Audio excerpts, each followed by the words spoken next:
अस्सलाम वालेकुम। मैं उम्मीद करता हूँ कि आप खैरियत से होंगे और कोर्स के बारे में जितना हम पढ़ चुके हैं वो आप एक अच्छी अंडरस्टैंडिंग डेवलप कर चुके होंगे।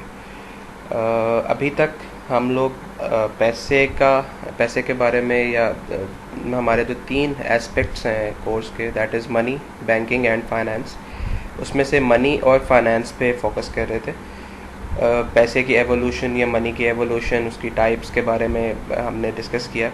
फिर उसके बाद लास्ट लेक्चर्स में हम बैंकिंग की तरफ मूव कर गए और बैंकिंग का एक पूरा इंफ्रास्ट्रक्चर, बैंकिंग के तमाम डिपार्टमेंट्स, उनके तमाम डिपार्टमेंट्स की वर्किंग के बारे में लास्ट लेक्चर्स पे आपसे बात की गई।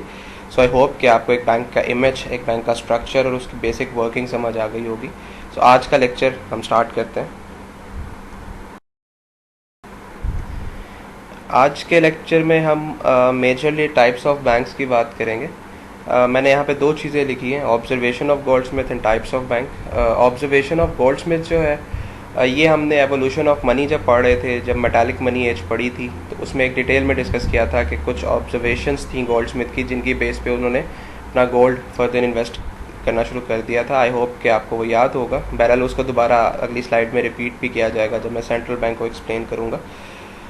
सो आई होप कि कुछ आपके माइंड में होगा। कुछ आपने इससे पहले बीकॉम में मनी एंड बैंकिंग का सब्जेक्ट पढ़ा होगा, तो उसमें भी ऑब्वियसली ये चीज़ें पढ़ी होंगी। सो उसको फिर भी एक टच देंगे और उसको डिस्कस करेंगे। और जो मेजर आज का लेक्चर है, that will be on types of the banks. So कौन कौन सी टाइप्स होती हैं, वो क्या काम करती हैं, वो किस तरह एक्ट करती हैं, इसके ऊपर हमारे दो लेक्चर बेस करेंगे, एक आज का लेक्चर और एक नेक्स्ट लेक्चर। सो स्टार्ट करते हैं। Coming back towards the central bank. Central bank is actually the bank who is mainly responsible for the supervision, who is mainly responsible to regulate the commercial banks. Pakistan में state bank of Pakistan, इसका काम ये होता है कि तमाम commercial banks, Pakistan में जितने कमर्शियल बैंक्स हैं उनको रेगुलेट करना, उनको सुपरवाइज करना। आपने मनी एंड बैंकिंग के सब्जेक्ट में पढ़ा होगा कि बैंकिंग की जब एवोल्यूशन हुई थी तो हम उसको रिलेट करते हैं गोल्डस्मिथ्स के साथ। So when goldsmiths used to take deposit that was gold in that era. So उस एरा में जो गोल्डस्मिथ ने गोल्ड अपने पास सेफ कीपिंग के लिए रखना था, उसको अपने बिजनेसेस में इन्वेस्ट करना शुरू कर दिया था। I hope that you remember this example. तो वो गोल्ड को गोल्डस्मिथ्स ने अपने बिजनेस में जब लगाना शुरू कर दिया, that was the time where the matter actually gone wrong. आपको याद होगा गोल्डस्मिथ ने 3 ऑब्जर्वेशंस की थी, जिसमें से पहली ऑब्जर्वेशन ये थी कि सब लोग जो गोल्ड डिपॉजिट करवाते हैं वो सारा गोल्ड वापस लेने नहीं आते। नंबर सेकंड ऑब्जर्वेशन वाज कि जब लोग गोल्ड वापस लेने आते हैं तो सेम वैल्यू डिमांड करते हैं, ना कि सेम पीस ऑफ गोल्ड। सो जैसा कि आप आज अगर एक बैंक में 5,000 रुपये जमा करवाते हैं तो जो इन रिटर्न आप वापस मांगते हैं वो 5,000 रुपये होता है, ना कि वही नोट जो आपने जमा करवाया था। And the third observation was कि लोग सारे का सारा गोल्ड विड्रॉ नहीं करवाते और ना ही सारे के सारे लोग इकट्ठे वापस करने आते हैं। सो फर्स्ट और थर्ड जो एजम्पशन है वो थोड़ा सा मैचिंग करती है। पहली ऑब्जर्वेशन ये थी कि लोग, अगर कोई एक इंडिविजुअल अपना गोल्ड वापस लेने आता है तो वो सारे का सारा गोल्ड वापस नहीं ले लेता। एंड थर्ड ऑब्जर्वेशन इज़ कि अगर सारे का सारा गोल्ड एक इंडिविजुअल वापस लेने आया है तो सारे लोग ऐसे नहीं होंगे जो अपना सारा गोल्ड वापस ले लेंगे। So these 3 observations were the basic things due to which the bank actually establishes, or the bank's working are based on those 3 observations जो मैंने आपके साथ शेयर की। So बैंक भी यही करता है, बैंक लोगों से डिपॉजिट लेता है और उस डिपॉजिट को फर्दर इन्वेस्ट करता है बेस्ड ऑन दीज 3 assumptions कि लोग अपना पैसा जब वापस लेने आएंगे तो वो सेम नोट डिमांड नहीं करेंगे। लोग जब अपना पैसा वापस लेने आएंगे तो उसमें से कुछ लोग ऐसे होंगे जो सारा पैसा डिमांड कर रहे हैं, बाकी कुछ लोग ऐसे ज़रूर होंगे जिनका पैसा मौजूद रहेगा। और लास्टली, अगर ऐसी कोई सिचुएशन है कि सारे लोग पैसे वापस लेने आ भी गए हैं तो वो सारे का सारा पैसा डिमांड नहीं कर रहे। इन दैट स्पेसिफिक सिनेरियो अगर मैं समराइज़ करूँ इस बात को, तो हर टाइम बैंक के पास कोई ना कोई पैसा मौजूद रहेगा जिस पैसे को बैंक अपनी पर्सनल बिजनेस के तौर पे इन्वेस्ट कर सकता है। इसी बेस पे बैंक और कमर्शियल बैंकिंग ने काम शुरू किया। बट जब गोल्डस्मिथ की एग्जांपल जब फ्लॉप हुई या जो ऑब्जर्वेशन गलत हुई, वो ये हुआ कि मार्केट में एक र्यूमर फैल गई that the goldsmiths are not able to pay that gold back because उन्होंने तो अपने बिजनेस में इन्वेस्ट कर लिया। सो ऐसी सिचुएशन में वो तीनों ऑब्जर्वेशन गलत साबित हो गई। ये ऑब्जर्वेशन के लोग अपना गोल्ड वापस इकट्ठे नहीं लेने आएंगे, गलत साबित हो गई, लोग वापस लेने गए। ये ऑब्जर्वेशन के लोग अपना पीस ऑफ गोल्ड डिमांड नहीं करेंगे, या थर्ड ऑब्जर्वेशन के सारे लोग वापस नहीं आ जाएंगे। और जब ये ऑब्जर्वेशन गलत होती हैं तो वो पूरी बेस फ्लॉप कर गई। सो ऑब्जर्वेशंस गलत नहीं थी, लेकिन शायद गोल्डस्मिथ ने जो गलती की कि सारे का सारा गोल्ड इन्वेस्ट कर दिया और ऐसा कोई रिजर्व्स नहीं रखे, ऐसा कोई गोल्ड अपने पास सेफ कीपिंग में नहीं रखा कि अगर लोग वापस लेने आते तो उनको दिया जा सकता। सो यही सिस्टम बैंकिंग का फ्लॉप ना हो, इसके लिए रिस्पॉन्सिबल है सेंट्रल बैंक। और यही वजह बनी किसी भी मुल्क में सेंट्रल बैंक को बनाने की कि एक ऐसी रेगुलेटरी अथॉरिटी या बॉडी या सुपरवाइजरी बॉडी बनाई जाए जो कमर्शियल बैंकों को या जो फाइनेंशियल इंस्टीट्यूशंस को जो बैंकिंग से रिलेटेड है उनको अपने कंट्रोल में रखे, या उनको ऐसे रेगुलेट करे कि सारे का सारा पैसा अपनी प्रॉफिट की लालच में इन्वेस्ट ना कर दे, ताकि अगर कोई अपना डिपॉजिट वापस लेने आए तो बैंक के पास पैसा मौजूद ना हो। So in other words, central bank एक ऐसी अथॉरिटी, एक ऐसी ऑर्गेनाइजेशन, एक ऐसा इदारा है जो तमाम बैंक्स को रेगुलेट करता है, सुपरवाइज करता है और उसके लिए गाहे बगाहे रेगुलेशंस ऑफर करता है, जिसको हम नॉर्मली प्रूडेंशियल रेगुलेशंस के नाम से जानते हैं। इसको भी इंशाल्लाह आगे जाके डिस्कस करेंगे। सो प्रूडेंशियल रेगुलेशंस, प्रूडेंट एक वर्ड है जो निकला है एक अक्ल और समझ की बात से कि एक प्रूडेंट तरीका ये है। सो यहीं से वर्ड प्रूडेंशियल। बहुत सारे ऐसे रेगुलेशंस जो एक इंसानी अक्ल के मुताबिक हैं, उनको मिला के उनमें तमाम स्टेक होल्डर्स कौन थे?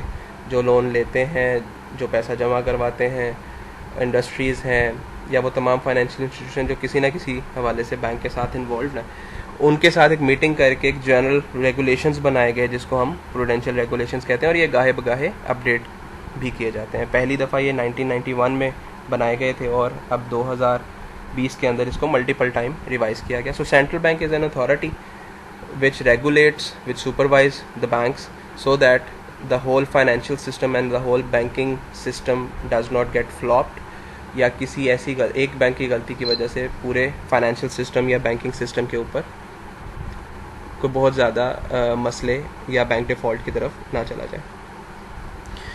फिर हम बात करते हैं कमर्शियल बैंक की। कमर्शियल बैंक एक ऐसी एंटिटी है जिसका प्राइमरी काम प्रॉफिट अर्निंग है, और वो प्रॉफिट अर्निंग करता है through lending the money.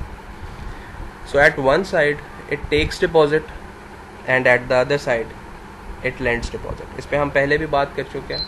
Commercial bank एक ऐसी एंटिटी है जिसने और भी बहुत सारे काम अडॉप्ट कर लिए so that it can maximize its profit, but the major work or the major responsibility of the commercial bank is to mobilize funds, to mobilize deposits. It takes deposit on a lesser rate of interest and it gives lending, or it advances the money in term of loans, or it also invests the money in different markets to do what? To earn profit. Pakistan की अगर बात की जाए तो bank Alfalah limited, allied bank limited, MCB bank limited, HBL, there are Bank Al Habib Limited, Habib Metropolitan Limited. There is a list of banks which are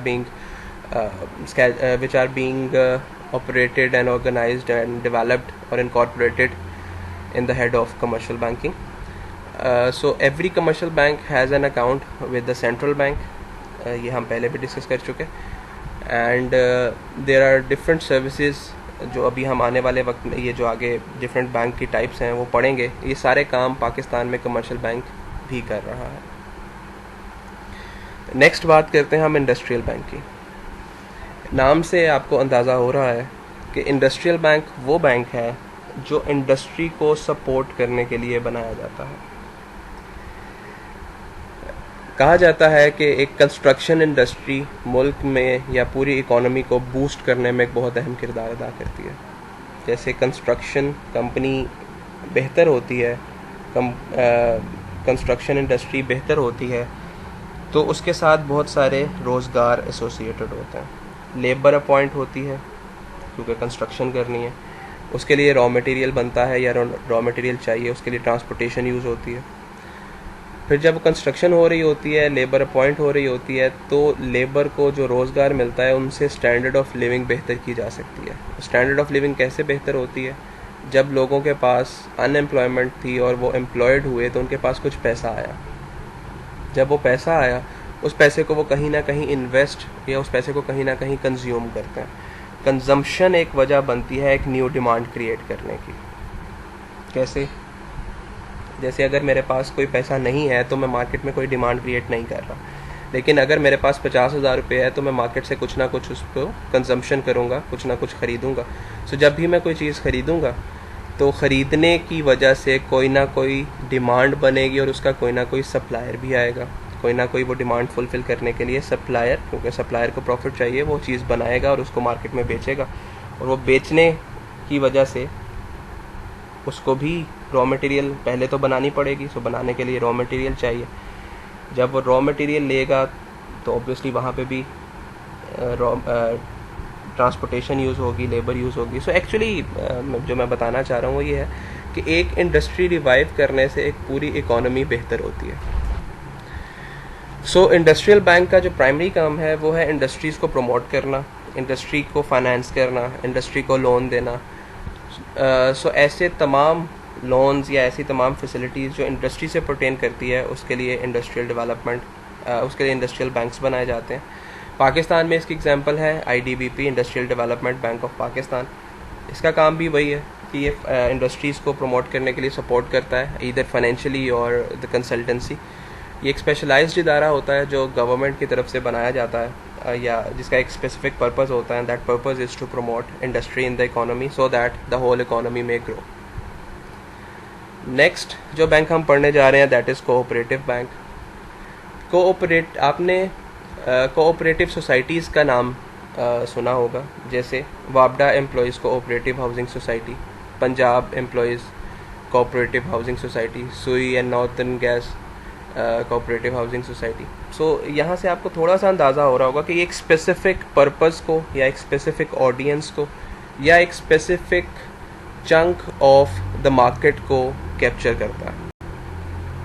मैं आपसे कहता हूँ वापडा एम्प्लॉयज़ कोऑपरेटिव हाउसिंग सोसाइटी, तो इसका मतलब ये है कि ये एक ऐसी सोसाइटी बनाई गई है जो वापडा, जो कि एक इदारा है इलेक्ट्रिसिटी का, उसके एम्प्लॉयज़ को फेवर करने के लिए, फैसिलिटेट करने के लिए, उनकी कोई ज़रूरत को पूरा करने के लिए बनाई गई है।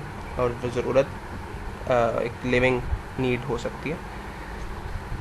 सो एक ऐसा इदारा जो एक स्पेसिफिक एरिया, एक इनहैबिटेशन, कुछ स्पेसिफिक चंक ऑफ पीपल, उनको सपोर्ट करने के लिए, फैसिलिटेट करने के लिए या उनकी नीड्स को फुलफ़िल करने के लिए बनाई जाती है, उसको हम कहते हैं cooperative. That cooperative can be a society, that cooperative can be a bank, cooperative may be a club, like you have, ये कोऑपरेटिव बैंक तो नहीं है, जस्ट आपको समझाने के लिए एक एग्जांपल देता हूँ। आपने कुछ क्लब्स का नाम सुना होगा, जैसे रॉयल पाम है, जैसे जिमहाना क्लब है। सो ये तमाम क्लब सिर्फ अपने ही मेंबर्स को फैसिलिटेट करते हैं। अगर आप मेंबर हैं जिमहाना क्लब के तो आप वहाँ एंटर हो सकते हैं। You can have meal there, you can recreate yourself, और बहुत सारी रिक्रिएशनल एक्टिविटीज़ वहाँ पे हो सकती हैं। लेकिन एक ऐसा इंडिविजुअल जो वहाँ का मेंबर नहीं है वो उन तमाम चीज़ों से इस्तेफ़ादा हासिल नहीं कर सकता। सो सिमिलरली कोऑपरेटिव सोसाइटीज़ से हम हंस करते हैं कोऑपरेटिव बैंक्स। सो एक ऐसे बैंक्स होते हैं जो एक specific community, specific inhabitation, specific population, specific area, उनको फैसिलिटेट करने के लिए बनाए जाते हैं। पाकिस्तान में cooperative bank cooperative housing societies के एक्ट के मुताबिक बनाए जाते हैं। सो अभी तक कोई कॉन्सेप्ट बैंकिंग के हवाले से इसमें मौजूद नहीं है। बहरहाल इट्स अ कॉन्सेप्ट, और अगर कोई कोऑपरेटिव बैंक पाकिस्तान में बने तो वो कोऑपरेटिव हाउसिंग सोसाइटीज़ के एक्ट के थ्रू बनेगा। नेक्स्ट हम बात करते हैं एग्रीकल्चरल बैंक की। नाम से आपको अंदाज़ा हो रहा है दैट एग्रीकल्चरल का मतलब है कि ये कोई ज़राई चीज़ से रिलेटेड होगा। ऐसी तमाम नीड्स, ऐसे तमाम ज़रूरियात, ऐसी तमाम फैसिलिटेशंस जो एग्रीकल्चर सेक्टर को चाहिए वो एग्रीकल्चरल बैंक से एसोसिएटेड होती है। So agricultural bank are basically engaged in the financing of agricultural and rural sector. Pakistan में अगर हम इसकी एग्जांपल लें तो ज़राई तरक्याती बैंक का नाम आपने सुना होगा। इसका पहले नाम agricultural development bank of Pakistan था, जो अब ज़राई तरक्याती बैंक लिमिटेड के तौर पे काम कर रहा है। सो ऐसे तमाम इंडिविजुअल, ऐसी तमाम कंपनीज, ऐसे तमाम इंस्टीट्यूशंस जो एग्रीकल्चरल सेक्टर से रिलेटेड हैं और वो एग्रीकल्चरल सेक्टर से रिलेटेड कोई फाइनेंसिंग चाहते हैं या एग्रीकल्चरल सेक्टर से रिलेटेड कोई कंसल्टेंसी चाहते हैं या एग्रीकल्चरल सेक्टर से इन्वॉल्व हैं, उनकी नीड्स को पूरा करने के लिए एग्रीकल्चरल बैंक्स बनाए जाते हैं। नेक्स्ट हम बात करते हैं सेविंग बैंक की। सेविंग बैंक्स का जो प्राइमरी पर्पस है that is to promote saving habits in the middle and working class of the economy. ऐसे तमाम लोग जो लो इनकम से रिलेटेड हैं, उनमें सेविंग के कॉन्सेप्ट को बेहतर करना, प्लस उस सेविंग को इकट्ठा करके एक ऐसी जगह पे इन्वेस्ट करना जहाँ से रेवेन्यू ज़्यादा अरेंज हो सके। फॉर एग्ज़ाम्पल, आपके पास 1 लाख रुपया है, एक मिस्टर बी के पास 50,000 रुपये हैं, एक मिस्टर सी के पास 10,000 रुपये हैं। अगर हम इसको इंडिविजुअली बात करें तो शायद ऐसा कोई बिज़नेस नहीं है, कैसी कोई अपॉर्चुनिटी नहीं है कि जिससे हम जहाँ पे इन्वेस्ट करके एक मेजर प्रॉफिट अर्निंग कर सकें। सो सेविंग बैंक क्या करता है? सेविंग बैंक लोगों में प्रमोट करता है कि सेविंग करें और उसके बाद सेविंग को एक्सेप्ट करता है, जिससे एक बड़ा लार्जर पूल बन जाता है। वो लार्जर पूल कहीं पे भी इन्वेस्ट किया जा सकता है जिससे ज़्यादा प्रॉफिट या ज़्यादा अपॉर्चुनिटीज़ अवेल की जा सकती हैं और वही प्रॉफिट बाद में उन इंडिविजुअल में डिस्ट्रीब्यूट कर दिया जाता है जो सेविंग्स बैंक में जमा करवाते हैं। अगर आप पाकिस्तान में कमर्शियल बैंक को देखें तो कमर्शियल बैंक तकरीबन अभी तक ये सारे काम जो हमने पढ़े, इंडस्ट्रीज़ को सपोर्ट करना, वो भी कमर्शियल बैंक्स कर रहे हैं। एक कोऑपरेटिव बैंक का कॉन्सेप्ट थोड़ा सा डिफरेंट है, बिकॉज कमर्शियल बैंक तमाम पॉपुलेशन के लिए जहाँ जहाँ ब्रांच मौजूद है उन तमाम इंडिविजुअल्स को सपोर्ट करते हैं या फैसिलिटेट करते हैं अपनी सर्विसेज से। एग्रीकल्चरल सेक्टर को भी सपोर्ट करते हैं, उनको भी फाइनेंसिंग करते हैं। So saving they are also doing this part कि वो लोगों से पैसा लेते हैं और उनको इंटरेस्ट पे करते हैं और फिर वही पैसा एक लार्जर पूल में डिफरेंट जगहों पे इन्वेस्ट करते हैं या फर्दर लेंडिंग करते हैं, जिससे ज़्यादा अर्निंग होती है और वो वही अर्निंग बाद में डिपॉजिट होल्डर को भी डिस्ट्रीब्यूट कर देते हैं। सो सेविंग का जो प्राइमरी काम है वो ये है कि वो एक्यूमुलेट करता है पैसों को, थोड़ी थोड़ी सेविंग को, और लोगों में प्रमोट करता है सेविंग को, उनको इंटरेस्ट दे के, प्रॉफिट या मार्कअप दे के। तो वो पैसा जो लोगों के घरों में आइडल पड़ा है, जो इकोनॉमी को लॉस क्रिएट करवा रहा है, वो पैसा ये इकट्ठा करते हैं, उसे इंटरेस्ट देते हैं, प्रॉफिट देते हैं और पैसे को एक्यूमुलेट करके फर्दर इन्वेस्ट करते हैं। सो पाकिस्तान में बैंक तो नहीं, अगर मैं आपको एग्जांपल दूं, आपने नाम सुना होगा नेशनल सेविंग सेंटर्स का या मरकज़ कौमी बचत का। So they are not the banks but somehow they are doing the same work which I am telling you. They encourage people to save and then they have different products. They have saving account, they have different certificates like defense saving certificate or Amdan saving certificate. They have different certificate on which they are offering different rate of interests. So, and they are also offering some products for the persons who have retired from a government job and they have pension. They have pension and they have gratuity or they have a lump sum amount in their hands.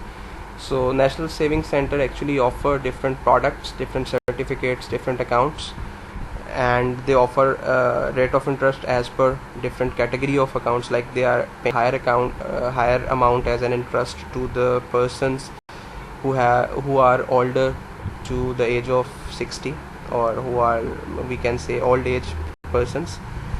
So anyhow, they are promoting the saving habit and the culture in the economy so that saving may accumulate at a certain pool and then they can invest that pool in a better way so that they can earn better profit and the whole economy may grow.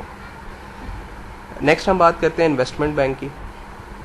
Investment जो है ये pertain करती है कि अगर हमारे पास कोई saving मौजूद है तो हम उसको एक ऐसे एवेन्यू में, एक ऐसे प्रोजेक्ट में इन्वेस्ट करें जिससे हमें प्रॉफिटेबिलिटी हासिल हो। सो मुख्तलिफ कंपनीज़ के नाम आपने सुने होंगे, जैसे यूनिलीवर है, नेस्ले है।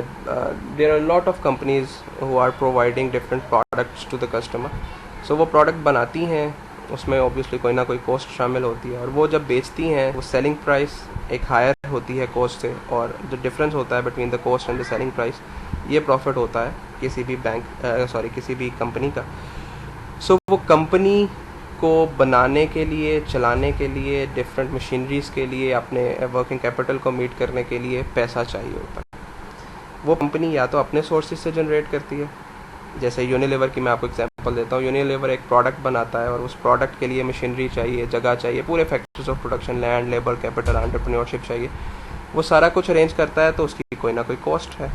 वो कॉस्ट या तो वो अपने रिसोर्सेज से बेयर करता है, और अगर कंपनी के पास रिसोर्सेज नहीं है, अगर कंपनी के पास इतना पैसा मौजूद नहीं है कि वो तमाम पैसा जो वो अपने रिसोर्सेज से नहीं अरेंज कर सकते, then they have an option to get that money from the bank. But obviously bank जो है वो different charges, markup, interest, higher rate of charge करता है। फिर वो सिक्योरिटी भी चार्ज करता है या सिक्योरिटी डिमांड करता है, बिकॉज बैंक को वो पैसा, क्योंकि डिपॉजिट होल्डर्स का है, बैंक का पैसा तो नहीं है, सो बैंक को वो पैसा सिक्योर भी करना है लैंडिंग करते हुए कि ये पैसा वापस आए, ताकि हम डिपॉजिट होल्डर को वापस कर सकें।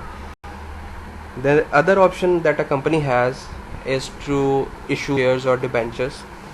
So हम उसी हवाले से मैं इन्वेस्टमेंट बैंक को एक्सप्लेन करने के लिए ये सारी एक एग्जांपल आपको कोट कर रहा हूँ। सो कंपनी शेयर इशू करती है ऐसे सिनेरियो में जब कंपनी को पैसा चाहिए, जनरल पब्लिक से पैसा, वो उनको प्रोस्पेक्टस इशू करती है और उनसे पैसा इकट्ठा करने की कोशिश करती है। ये सारा कुछ आप इंट्रोडक्शन टू बिजनेस में पढ़ चुके।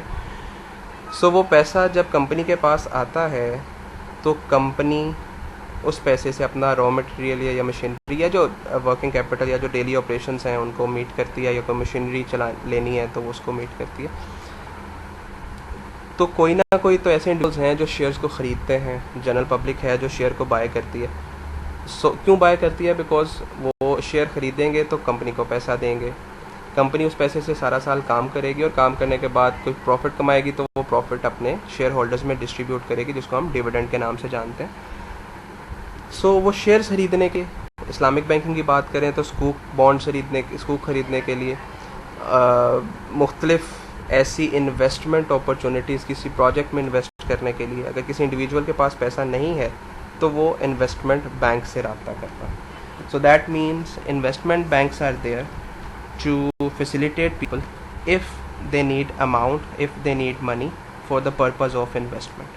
So मुल्क में इन्वेस्टमेंट को प्रमोट करना भी एक गवर्नमेंट की रिस्पॉन्सिबिलिटी होती है, और इसका प्राइमरी पर्पज़ ये होता है कि जब मुल्क में इन्वेस्टमेंट बढ़ती है, चाहे वो लोकल इन्वेस्टमेंट है चाहे वो फॉरेन इन्वेस्टमेंट है, तो ओवरऑल एक इकोनॉमी बेहतर होती है। इसकी एग्जांपल मैं ऑलरेडी आपको बता चुका हूँ कि एक इकोनॉमी जब बेहतर होती है तो वो इकोनॉमी से लोगों को रोज़गार मिलते हैं, उन रोज़गार से एक नई डिमांड क्रिएट होती है, और वो नई डिमांड मार्केट के अंदर एक बूम की तरफ या इकोनॉमी को बेहतरी की तरफ लेके जाती है। सो इन्वेस्टमेंट बैंक का काम है मुल्क में इन्वेस्टमेंट को इम्प्रूव करना, और जहाँ जहाँ इन्वेस्टमेंट की ज़रूरत पड़ती है, जहाँ जहाँ मुल्क में इन्वेस्टमेंट की ज़रूरत पड़ती है या जहाँ जहाँ इकोनॉमी में इन्वेस्टमेंट की ज़रूरत पड़ती है किसी इंडिविजुअल को, किसी कंपनी को, investment banks are the ones who take this responsibility, or this is actually the bank which is made to facilitate investment in the economy. Next, अभी तक हम इन्वेस्टमेंट बैंक तक पढ़ चुके हैं, इसकी आगे भी कुछ टाइप्स हैं, इसमें इस्लामिक बैंक्स भी हैं और सिंडिकेट फाइनेंसिंग या बैंक भी आता है, मॉर्टगेज बैंक भी आता है। So will discuss it in the coming lecture. I hope कि ये सारी टाइप्स जो हैं ये आपको समझ आ गई होंगी। फिर भी जो क्वेश्चन है आपके माइंड में, जो वर्किंग के बारे में क्वेश्चन है, आई होप कि आप उनको नोट डाउन कर लें, सो दैट कि जब हम एक जूम का सेशन करेंगे तो उसमें इसको डिस्कस किया जाएगा। Thank you.